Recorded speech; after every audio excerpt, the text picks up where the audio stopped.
Olá, seja bem-vindo ao meu canal. Meu nome é Marco Teles e hoje nós vamos falar no nosso curso de Escola Bíblica Dominical, né? Onde nós estamos vendo as doutrinas bíblicas evangélicas, tentando trazer aquelas noções mais fundamentais para quem está começando ou quer começar no Evangelho, né? Sobre coisas que são dúvidas recorrentes de quem chega à igreja. E hoje nós vamos falar sobre os dízimos e ofertas, né? Podemos, na verdade, categorizar tudo como oferta, né? Mas tem a questão do dízimo especificamente que eu vou tentar explicar para vocês de forma mais específica, né? Olhando literalmente para a igreja primitiva, né, você via que a generosidade era uma marca da igreja, né? Mandar ofertas para os pobres, doar, até vender o que tinha e doar para ser distribuído entre aqueles mais necessitados, era comum na igreja primitiva. Ou seja, ofertar faz parte da igreja. Porque a discussão está mais na forma de ofertar, se é o dízimo ou se é a oferta, né? De um modo geral, com o valor que seja atribuído por cada um conforme ele é possível, né?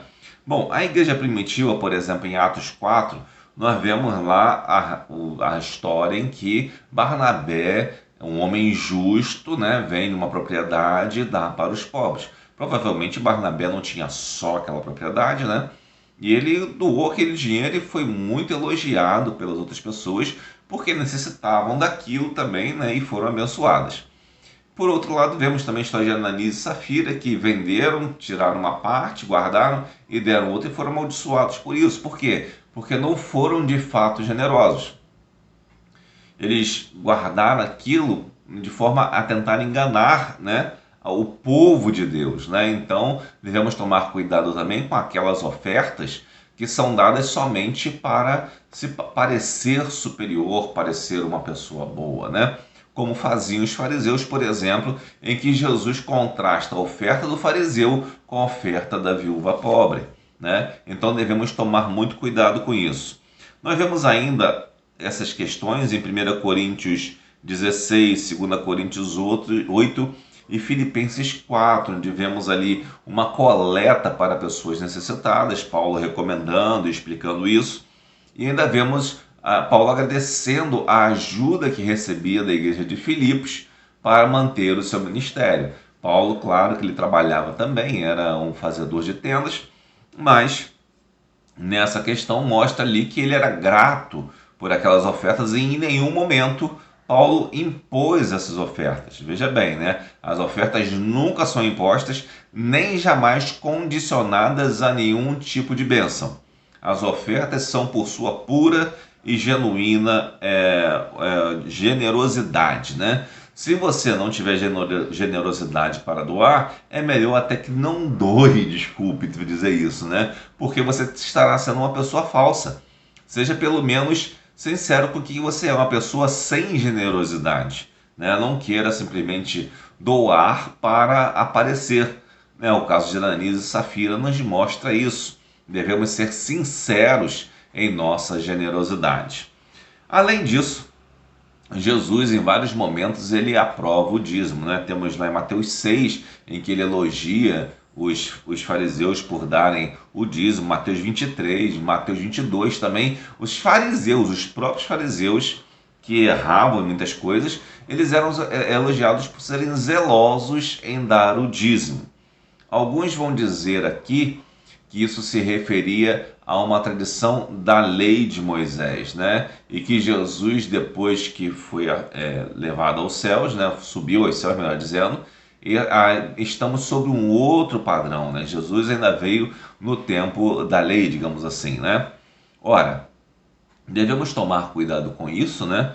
Porque na verdade Jesus está provando uma coisa ali, não significa que ela seja necessariamente totalmente abandonada, né? Que se deva abandonar totalmente, mas naquilo em que foi determinado que deveria ser abandonado. Alguns comparam, inclusive, que deveríamos até, se queremos observar o dízimo, deveríamos observar também a circuncisão.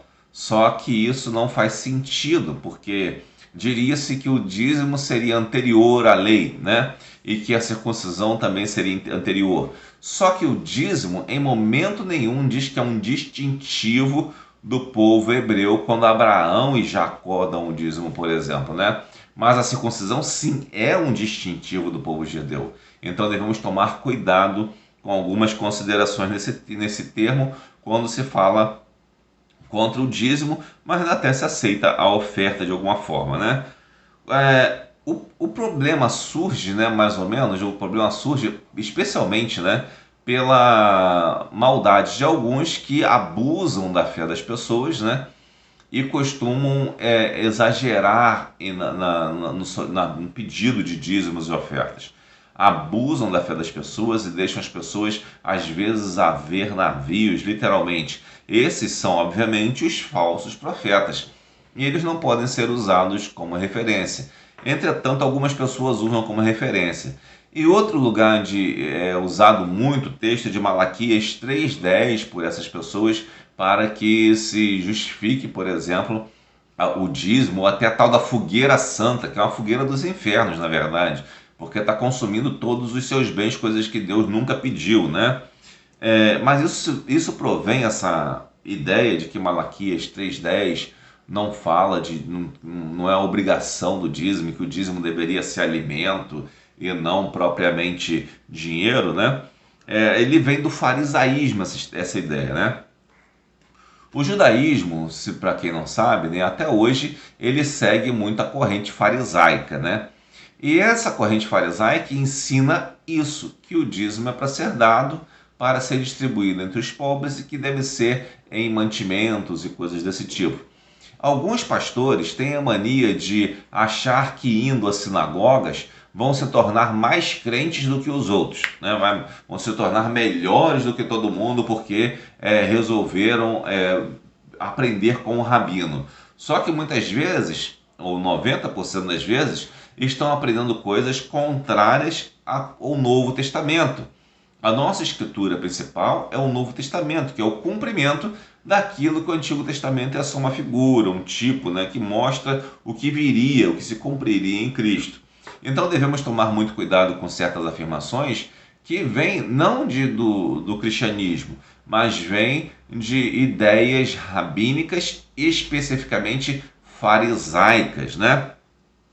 O Novo Testamento ele diz outra coisa diferente. Ele diz que Jesus é sacerdote, sim, né? No caso de Malaquias, fala que esse dízimo era dado aos sacerdotes, né? Aí dizem que os sacerdotes não existiriam e tal, e que não se deveria dar esse dízimo, né? Mas Jesus é sacerdote segundo uma ordem eterna, anterior ao sacerdócio de Levi, né? Ou sacerdócio de Arão, né? Ou seja, da casa de Levi, dos levitas, viriam os sacerdotes de Israel. Mas antes de Levi já havia o sacerdócio, um sacerdócio que não é especificado na Bíblia, mas que existia. E desse sacerdócio, Jesus Cristo é o sumo sacerdote, ou seja, de um sacerdócio eterno, anterior à lei de Levi. E em Hebreus 7 nos diz que Abraão, o pai da fé, deu o dízimo do que possuía a Melquisedeque, que era sacerdote do Deus Altíssimo. Ou seja, essa prática de dar o dízimo a sacerdote, né, ela faz um sentido, ela é antiga, é anterior.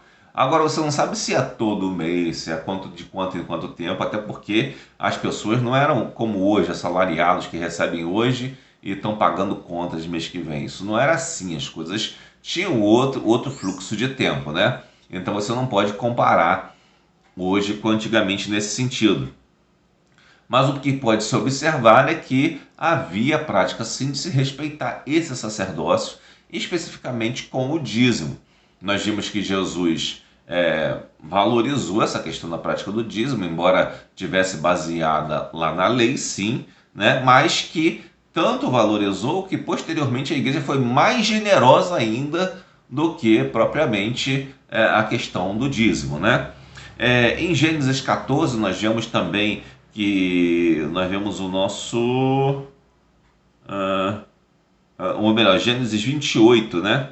A Gênesis 14 que nós vemos Abraão, em Hebreus 7 nós vemos a questão de Melquisedeque. Gênesis 14 nós vemos Abraão dando disso. Você pode ler depois em casa para ter uma melhor solução disso e entender melhor o texto.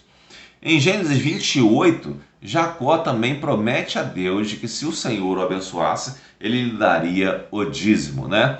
Então vemos aí que essa prática do dízimo é uma prática usual e que inclusive tem a ver sim com doar a Deus, né? Mas também vemos que a generosidade é o mais importante.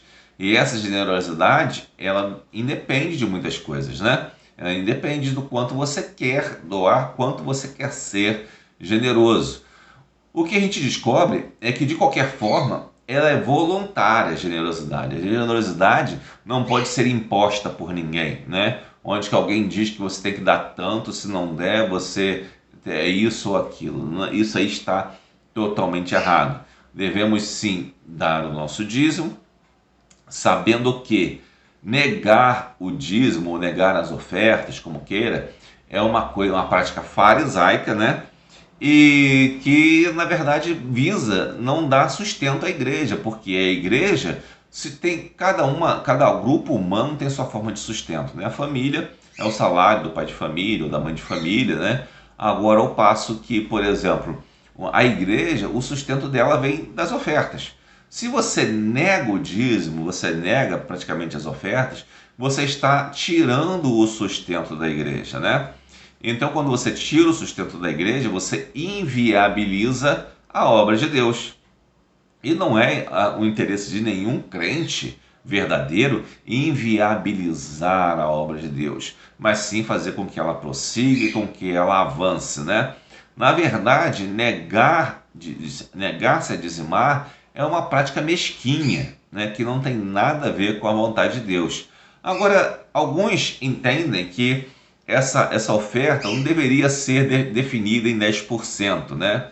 Que definir em 10% não seria totalmente bíblico, porque o Novo Testamento especificamente não estabelece esses 10% depois de Cristo ir ao céu, né? Mas mostra sim que há generosidade. Tudo bem, mas agora vamos pensar no seguinte: 10%, embora não seja específico, ele é muito útil. Por quê? Porque não haverá exagero da parte daquele que tem a liderança sobre você. Ele terá que sempre se limitar aos 10%. Ao passo que quando a pessoa nega o dízimo, né, e estabelece outras coisas, ela muitas vezes pode pegar até 100% do que você possui. Teve um pregador aqui no Brasil, que era um pastor, né, que era filipino, e que ele pregava contra o dízimo. Mas durante um tempo ele foi perseguido pela Interpol. Ele estava no Brasil fugindo da Interpol, inclusive segundo alguns, né? E ele estava sendo perseguido porque ele pegava mais do que 10%. Ele pegava muito dinheiro das pessoas, quase todo o dinheiro de algumas pessoas. Então, na verdade, quando o cara diz contra o dízimo, de repente ele não está querendo dizer que ele vai cobrar menos que o dízimo, que ele vai aceitar menos que o dízimo. Não, é que não tem limite para ele te explorar. Então o dízimo também é útil como um limite para que um líder religioso não te explore ao seu bel prazer, né? Então é útil também, né? Então devemos ter essa questão de que o dízimo é uma proteção ao crente, né, contra a exploração. E esse dinheiro todo do dízimo, para que serve? Bom, serve para algumas coisas, especialmente para ajudar os pobres, né? Serve para fazer todas as obras da igreja, todas as coisas que a igreja faz, né? E não somente o ministério pastoral, como pensam alguns. É óbvio que se a igreja é muito pequena e a arrecadação é muito pouca, né, e o pastor acabaria ficando em penúria, obviamente que você vai levar a maior parte dos dízimos para sustentar o pastor, né, que se dedica integralmente. Entretanto, em alguns casos, às vezes nós vemos salários que comprometem, inclusive, as outras obras da igreja, as outras ações que a igreja tem que fazer. E quando isso compromete, né, alguns dizem que seja digno de duplicada a honra, ou seja, duplicados honorários, àqueles que se dedicam ao ensino. E aí dizem que isso seria o pastor presidente que deveria ter um salário maior. Bom, quanto a pastor presidente, não há também senão nenhum na Bíblia sobre isso, quanto a receber duplicadamente, mas sim que todos aqueles que se dedicam à obra, se tivessem essa distinção de receber adequadamente de acordo com sua dedicação, né? Ou seja, se uma pessoa exerce uma atividade na igreja relacionada à religião propriamente dita, às atividades religiosas, e às vezes trabalha até mais do que o pastor, essa pessoa deve ser tão remunerada quanto o pastor ou até mais do que ele.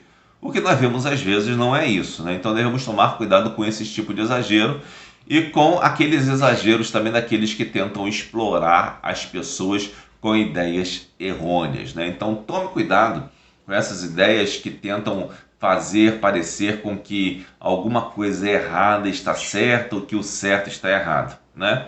Devemos entender que o dízimo é bíblico, é importante, que você deve dar sim para ajudar a pregação do evangelho, a sustentar missionários, a sustentar um pastor, mas que também a obrigação da igreja está atento para os exageros, inclusive de seus pastores, tá? É necessário estar atento aos exageros, para que não se venha nenhum período você determinar ou direcionar todo aquele dinheiro para o sustento de uma pessoa só e outros campos da igreja, outras obras da igreja fiquem totalmente prejudicadas devido àquela destinação indevida, né? Que não deveria ter sido assim. Então, eu recomendo que você esteja atento, né? Quanto ao salário de pastor, né? O salário de pastor deve ser de acordo com o que a igreja arrecada, obviamente, né? Deve estar de acordo com o que a igreja arrecada anualmente até, né? Se você, depois de algum tempo que a igreja existe, você tem uma noção de quanto a igreja arrecada anualmente. E a partir dessa média, né, mensal, né, claro, tem um mês que ganha menos, um mês que recebe mais e tal, você tira o que recebe mais, o que recebe menos e faz uma média dos outros, né? Então, você vai encontrar uma média mais ou menos anual ali de quanto que a igreja pode dispor. E dessa média anual você vai colocar de salário de pastor, salário de ministro de música, educador religioso, do que for, né? Mais verbas para essa atividade, né? Ou às vezes, e essas verbas elas devem ser provisionadas, ou seja, guardadas em uma conta para quando chegar a época serem usadas para os seus devidos fins, né? E não somente gasto de qualquer forma, né? Devemos tomar cuidado com isso também. Às vezes as pessoas agem assim por um desconhecimento, mas às vezes também é por uma certa esperteza, né? Então tomemos cuidado com isso. Ou seja, o dízimo é bíblico sim, né? É bíblico sim, não na forma de 10% literalmente, mas na forma de você dar a sua oferta, aquilo que te tem um valor. Agora, os 10% são ruins, você determinar 10%? Não, é até bom, porque limita o exagero de algumas pessoas, tá? Então tomemos cuidado com esses exageros. E devemos ser o que especialmente? Devemos ser generosos com a obra de Deus. Doar para as pessoas, para que as pessoas sejam abençoadas através, né, do tesouro ali da igreja. Porque às vezes você não tem tempo, ou não tem condições, ou sei lá, de ir fazer um trabalho de alimentar os pobres, por exemplo, ou de socorrer alguém que esteja necessitado de uma consulta médica.